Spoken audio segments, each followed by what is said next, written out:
जो कर रहे हैं वो उन्हीं की शक्ति से कर रहे हैं, करवा भी वही रहे हैं और ताकत सामर्थ्य भी वही दे रहे हैं।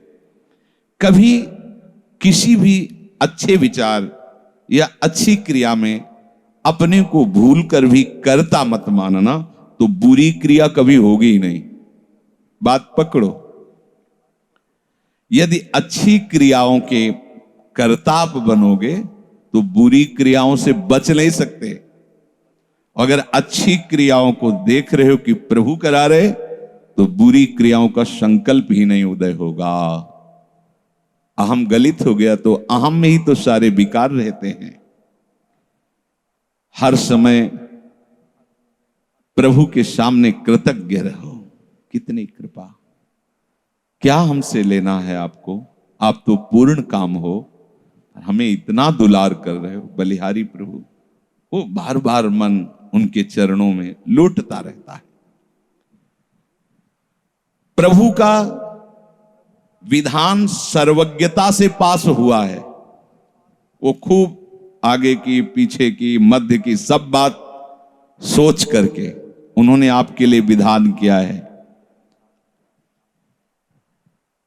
पहले से उन्होंने आपका उस समय मंगल विधान सुनिश्चित कर दिया है। कैसी भी परिस्थिति हो, कभी ऊबना मत, घबराना मत, अधीर मत होना और अपने भगवत विश्वास में कमी मत आने देना। कैसी भी परिस्थिति हो, यह जरूरी है। उबना मत। बहुत हो गया कष्ट सहते सहते, कितना सहूं, नहीं। ये अगर ऐसा आ रहा है तो भी आप भगवद आश्रित नहीं हुए। नहीं, ऐसा आ ही नहीं सकता। बड़ा आनंद आता है कष्ट में, बड़ा आनंद आता है। पूरा का पूरा मन, इंद्रियां केवल प्रभु में होती, क्योंकि कष्ट में कोई विषय की इच्छा तो होती नहीं किसी को भी। भारी पीड़ा है तो सब उसी में होते। जिसने अभ्यास किया है भगवत चिंतन का, आश्रय है प्रभु का, तो कष्ट में भाग के कहां जाएगा, उसी में तो एकदम तन्मय हो जाता है मन, इंद्रिया। आज जो आप भागवती का अभ्यास करते हो तो आपको पूर्वाभ्यास परेशान करता है ना, विषय चिंतन। और जिसने पूर्व में खूब भजन किया है तो आज विषयों के बीच में भी हो तो उसका भजन कैसे रुक जाएगा। सोचो जरा, आज आप खूब भजन की चेष्टा कर रहे हो पर पूर्वाभ्यास आपको विघ्न पहुंचा रहा है ना। ऐसे ही यदि आपने भजन का अभ्यास किया तो वर्तमान में कैसी भी दुखद विषयमयी कैसी भी परिस्थिति हो, वो कैसे रुक जाएगा। जब असद अभ्यास सत अभ्यास के बीच में प्रकट हो रहा है तो सत अभ्यास असत की सत्ता कैसे रहने देगा। इसीलिए जो भजन परायण जन होते, भारी से भारी विषम परिस्थिति में भी हर समय भजन करना नहीं होता, भजन नृत्य करता है, वो निहाल हो जाता है। सुख किसे कहते तब आप जानेंगे, सुख का परिचय तब आप जानेंगे जब इतना भरोसा हो कि कैसी भी परिस्थिति हो, उबना नहीं, घबराना नहीं, अधीर मत होना और विश्वास में कमी मत आने देना। कब तक भोगूं, कब तक। ऐसे लोग हैं उद्दंडता करते हैं, पाप करते हैं, उनको बुखार भी नहीं होता। भजन में लगे लोगों को देखो कितना कष्ट। ये क्या है प्रभु, कम से कम उनका शरीर स्वस्थ रखो तो आपका यश गा रहे भजन। उनका विधान सर्वज्ञता से भरा हुआ है। तुम अल्पज्ञ हो, तुम वर्तमान की बात सोच रहे हो। वो तीनों कालों को देखकर निर्णय करके परिस्थिति दिया, इसलिए मस्त रहो उनके भरोसे पर। कई बार चर्चा की है प्रताप राय जी की, बचपन से भजन परायण थे, ईश्वर संपन्न घर था, भाई बहन सब खूब। कुछ दिनों बाद माता पिता पधार गए, पूरा अधिकार। ऐसे भजन में डूबे रहते कि उनका व्यापार था कि जैसे कोई धन लेने के लिए आया तो उसके लिए कुछ गिरवी रखना होता था, आभूषण आदि, और जितनी आवश्यकता है आप धन ले जाइए, और जब धन मिल जाए तो ब्याज सहित उसमें रख जाना और अपना सामान ले जाना। एक बक्सा रखा रहता था और वो आप माला लिए हर समय भजन करते रहे। बड़े वास्तविक आंतरिक वृत्ति से प्रभु में लगे थे। पर उनकी कुल परंपरा का यह व्यापार था। जैसे सदन जी की कुल परंपरा, तो कुछ गृहस्थ ऐसे महापुरुष जो अपने, भगवान भी कहते पर धर्मो भयावहा सुधर्मो निधनो श्रेया, पर धर्म, वो जो वहां का काजी था उसने देखा कि बिना किसी प्रयत्न के बड़ा आनंद इनके चल रहा है, तो जलन होती, जो भगवत विरोधी जन, विमुख जन होते हैं तो जलन होती है। इसको दूसरे रूप में हम कह सकते हैं कि प्रभु अब उनके भजन का फल देना चाहते थे। दोनों बातें, परिणाम जान गए हैं इसलिए हम कह रहे हैं प्रभु उनके भजन का फल देना चाहते थे, और वो वर्तमान से देखो तो वो द्रोही थे, भगवत द्रोही जन। 3 लोगों ने काजी से मिलकर कहा बड़ा सुख लूट रहा है, हम जाके देखा है, बढ़िया काम बन जाए। वो देखता भी नहीं कि बक्से में क्या रखा गया। ठीक, तो कुछ कंकड़ ऐसे झोली में, पहले थैली टाइप की झोली होती, गए, प्रणाम किया और कहा हमें 10,000 रुपए की आवश्यकता है, यहां लिखो दस्तखत, तारीख, दिन, और चेक भी नहीं कर। वो इतने विश्वास परायण भक्त थे, अभी तक ऐसा कुछ हुआ भी नहीं था। 10,000 रुपए दे। थोड़ी देर में दूसरा आ गया, थोड़ी देर में तीसरा आ गया, उनको धन था, दे दिया। 2-3 दिन बाद एक आया और 10,000 का ब्याज, 10,000 रुपए उनका, अपनी जहां रखा हो निकाल लीजिए। थैली निकाली और 2500 लोगों को पहले से काजी ने वहां भेज रखा था, सबके सामने डाला। देखो कितना पाखंडी है, हमारी सोने की सब जो आभूषण थे सब हटा के देखो इसमें पत्थर रख दिया। और हो तलक दूसरा आ गया, प्रताप राय जी आपसे ये 10,000 रुपए, ये आपका ब्याज का पैसा। उसे अरे हाँ मेरे भी स्वर्ण, तीसरा है। फिर अब तो जितने गांव वाले थे जो श्रद्धा करते थे कि भक्त है, बड़ा उनका सम्मान था, सब उनके मुंह पे निंदा करने लगे। तिलक लगाए बैठे हो, कंठी बांधे हो, नाम जप करते, तुम्हें शर्म नहीं आती? तभी हम लोग सोचते थे कि कुछ करते हो, नहीं इतना माला माल हो रहे हो, ऐसी बेईमानी तुम करते हो। काजी आ गया, उसने कहा तुम रिपोर्ट लिखाओ। रिपोर्ट लिखाई गई, बादशाह के पास रिपोर्ट पहुंचाया गई। उन्होंने कहा ऐसे पाखंडी को बंदी बना लिया जाए, सारी संपत्ति जब्त कर ली जाए। प्रताप राय जी ने जब सुन, अवाक, मतलब पत्नी से कहा कि ठाकुर जी की सेवा में बाधा ना पहुंचे, तुम ठाकुर जी को लो, पीछे के मार्ग से निकल जाओ, कुछ भोग सामग्री, आभूषण और ठाकुर जी को लेके चले जाओ। पत्नी ने ऐसा किया, साफ एक बर्तन भी नहीं रहने दिया और उनको हथकड़ी डाल करके जेल में पहुंचा दिया। सब लूट लिया, सब नष्ट भ्रष्ट कर दिया। अब आप देखते जाओ। जब वहां पहुंचे तो जो विरोधी जन थे तो उन्होंने कहा कि ठाकुर के बहुत से आभूषण, बड़ी महंगी मूर्ति इनकी ठाकुर की, इनकी पत्नी, उसको तो आपने बंदी नहीं बनाया।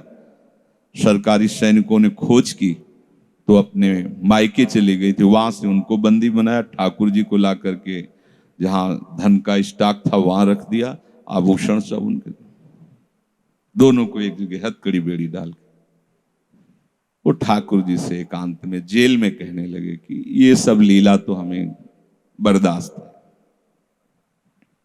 लेकिन आप जो हमारे प्राणनाथ हैं, आपको बंद कर दिया गया, भोग नहीं लगेगा, आरती नहीं होगी, आपको शयन नहीं करे, ये हमसे बर्दाश्त नहीं होता।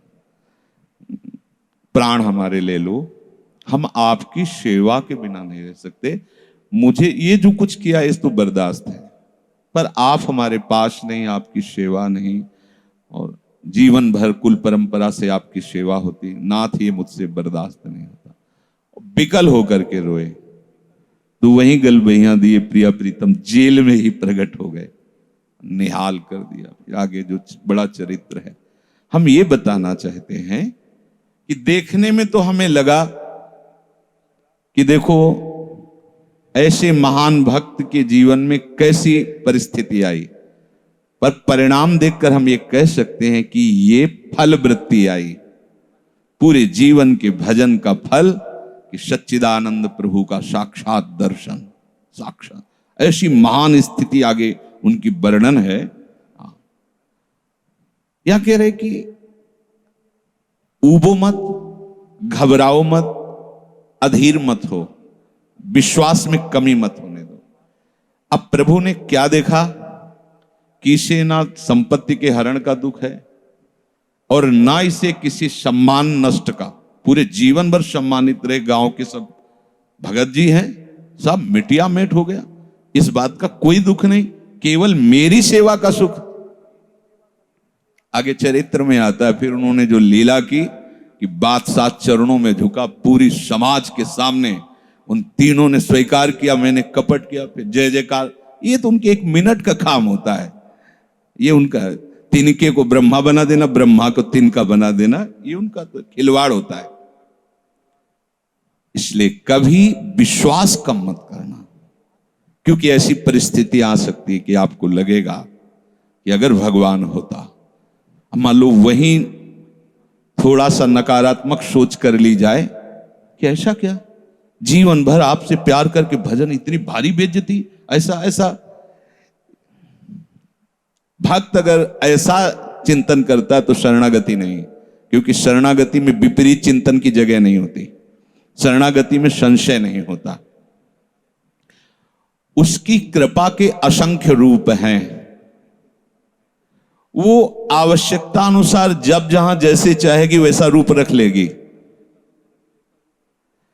और आप शरणागत हैं तो आपके लिए अब कृपा के सिवा कोई दूसरा होगा नहीं। बैठा लिए हृदय में, आप प्रभु के शरणागत हैं, अब आप पर कृपा ही कृपा होगी। पर लिखा हुआ कि कृपा असंख्य रूप धारण कर सकती है, कोई भी रूप उसका हो सकता है। अब आदर करना, अब आपके जीवन में केवल कृपा होगी, शरणागत है पर उसका आदर करना। प्रभु के कृपा में, विधान में जो संदेह कर बैठता है, विरुद्ध चिंतन कर लेता है, तो उसको कृपा छोड़ती नहीं है, उसके लिए कृपा भयानक रूप धारण करती है और घेर करके उसको कृपा सिंधु से मिला देती है। और जो हृदय की निर्मलता से, विश्वास से, प्रेम पूर्वक सराहता रहता है, वाह अपना मानकर दंड दिया, बहुत अच्छा किया आपने, जो जो किया ना बहुत अच्छा किया प्रभु। अब लगता है कि आपने मुझे स्वीकार कर लिया, क्योंकि आप कुछ भी करने में अब हिचकते नहीं है, हमसे पूछने की जरूरत नहीं है, आप जो जो कर रहे बहुत। उसके लिए कृपा बहुत मृदु और शांत होकर प्रकाश रूप से उदित होती है और प्रभु के पास पहुंचा देती है। कृपा बख्शेगी नहीं। आप शरणागत हो, अगर ज्यादा चतुराई करोगे तो भयानक रूप धारण कर लेगी। अब तुम्हें जाना ही है प्रभु के पास, अगर सुलझोगे तो शांत सौम्य होते हुए आपको पहुंचा देगी। तुम विश्वास करो, इसी विश्वास से तुम्हें भगवत दृष्टि प्राप्त होने वाली है। कल हम कुछ उपासकों से बात कर रहे थे कि भैया ऐसा मत समझो कि अमुक समय तक साधना करने पर सिद्धार्थ अवस्था आती, नहीं, अभी समझ ठीक कर लो, अभी सिद्ध हो जाओगे। अभी ये साधना से नहीं होता, ये समझ से होता है। आपकी समझ ठीक हो गई, अभी वही आचरण आने लगेंगे जो सिद्धों में आचरण। हम लोगों के दिमाग में बैठा हुआ 12 वर्ष 18 वर्ष ऐसा वैसा, 12 जन्म में भी बात नहीं बनने वाली, और 12 मिनट भी बहुत होते हैं। समझ जाओ, जैसे कोई कहे ऐसे ही बोल रहे हो। आपके पास कोई उदाहरण है? भागवत में 11 स्कंद में तितिक्षु ब्राह्मण का चरित्र पढ़ लो, और ये भगवान श्री कृष्णचंद्र जो उद्धव को उसका चरित्र सुना रहे, मतलब उसका यश गान कर रहे हैं। और वो खुद कह रहा है कि मैंने जीवन में कभी कोई साधन भजन की बात जाने तो धर्म नहीं किया। हुआ क्या? कृपा उदित हुई, सर्वनाश का खेल हुआ और उसकी एकदम समझ ठीक हो गई। समझ पढ़ लेना उसकी। जिनके लिए मैंने पूरा जीवन, वो मुझे त्याग रहे। जिस धन को ना मैंने प्रयोग किया ना किसी को करने दिया, उसका अपहरण हो गया। जिस शरीर को मैं माना वो बुढ़ापे में जा रहा है।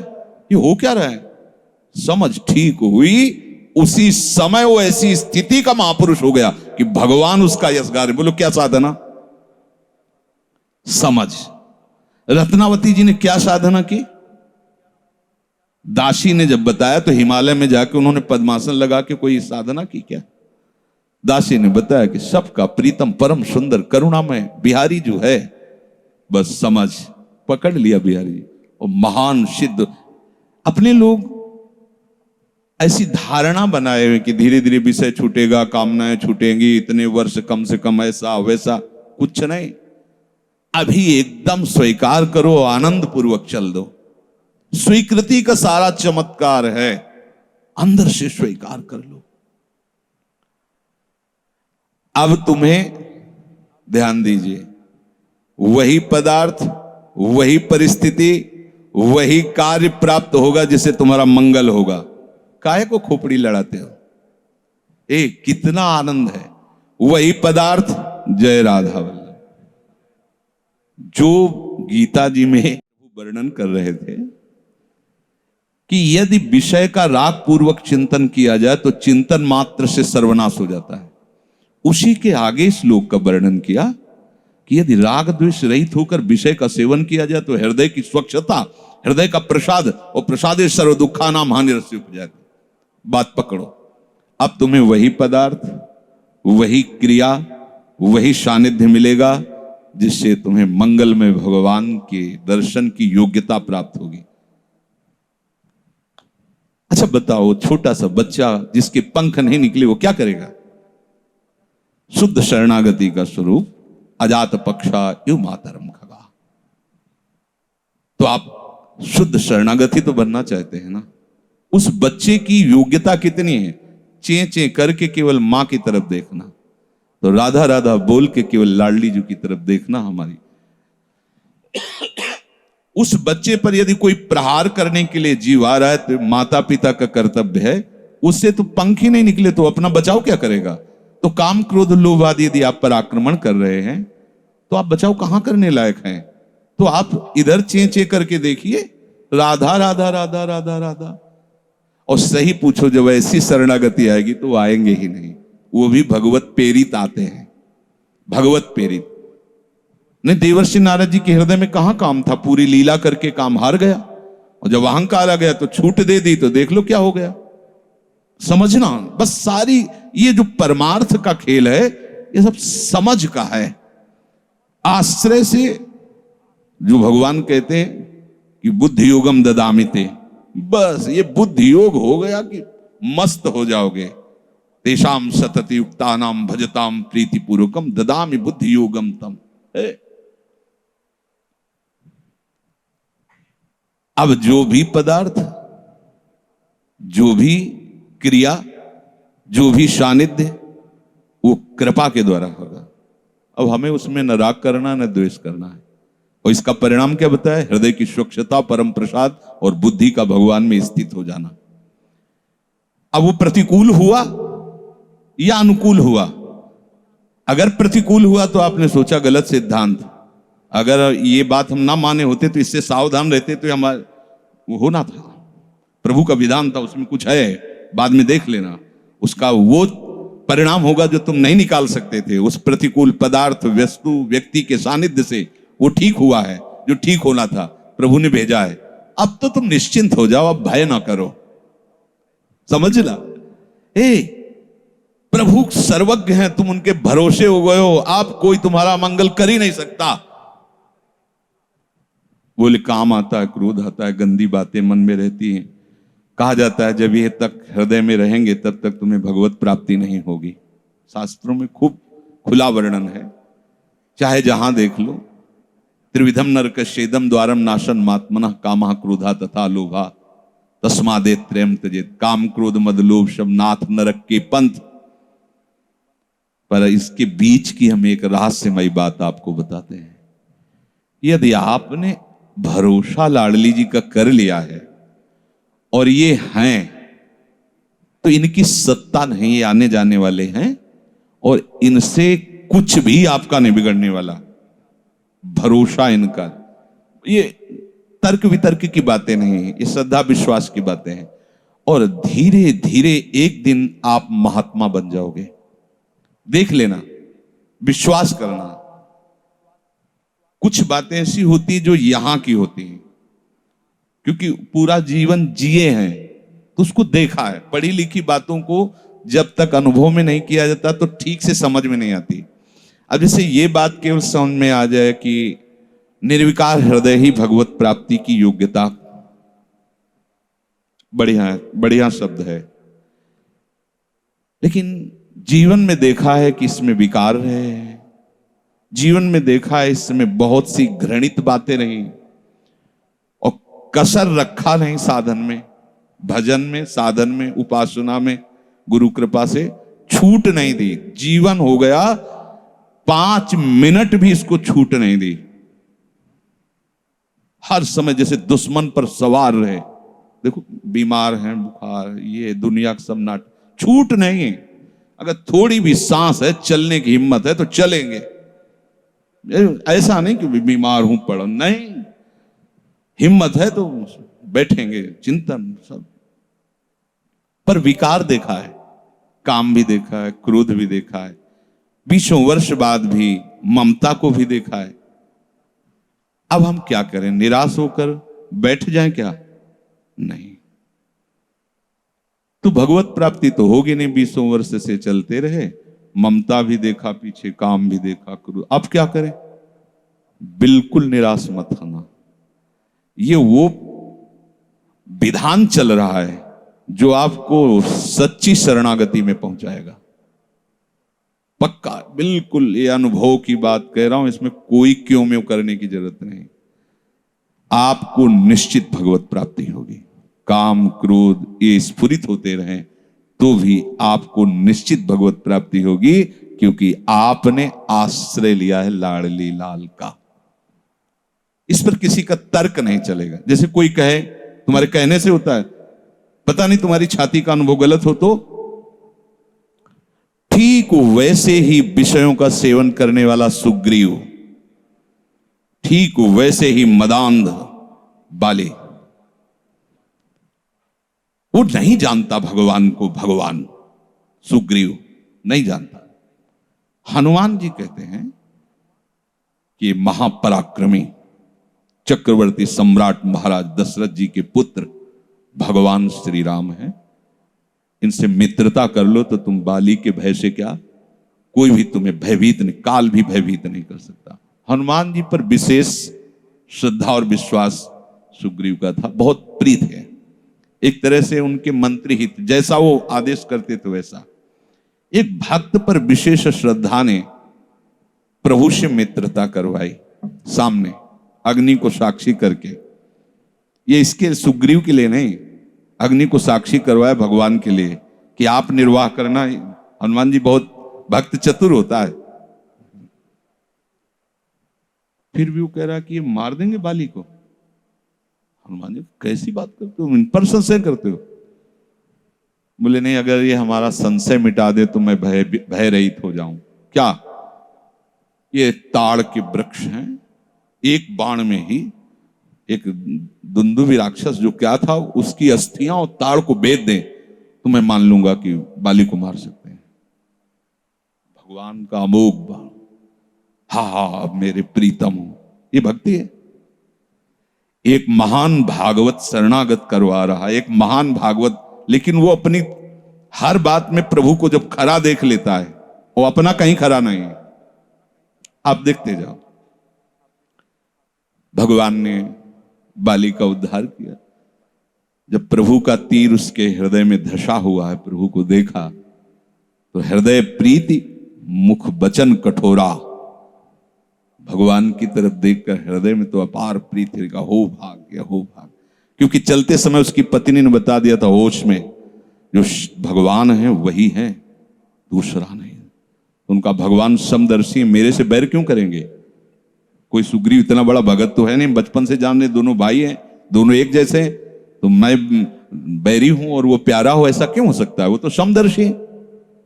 जब भगवान ने बाण मारा तो यही प्रश्न किया, बोला चितई राम की ओरा, हृदय प्रीति मुख बचन कठोरा, बोला चितई मैं बैरी सुग्रीव प्यारा, कारण कवन। शब्द देखो, नाथ मैं मारा, मैं भी तो आपका हूं।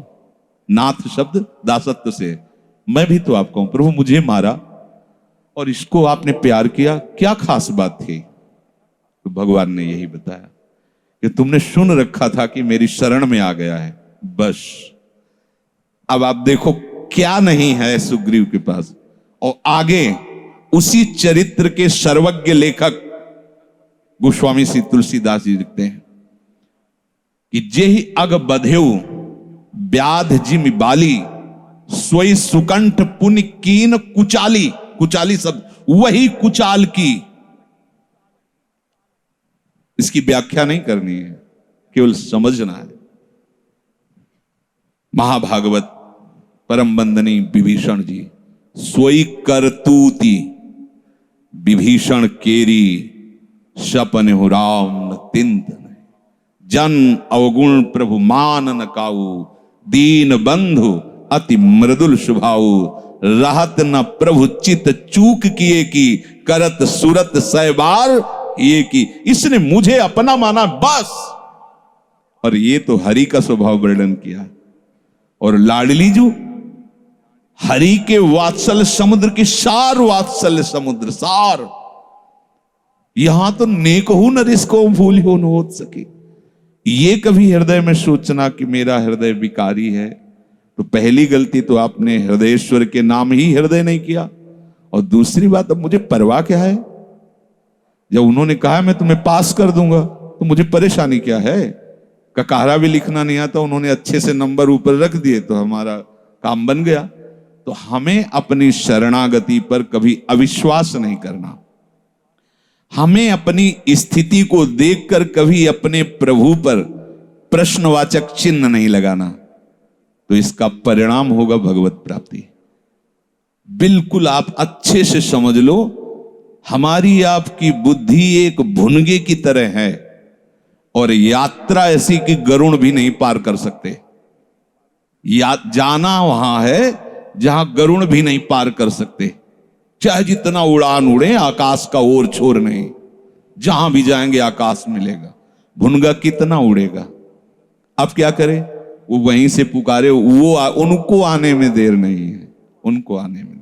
बस शांत हो जाओ, आश्रित हो जाओ, किसी अन्य का भरोसा नहीं। जो कुछ अन्य आपके हृदय में बचा है वो उनका कार्य है, वो सब सुधार लेंगे। बात मान लेना हमारी।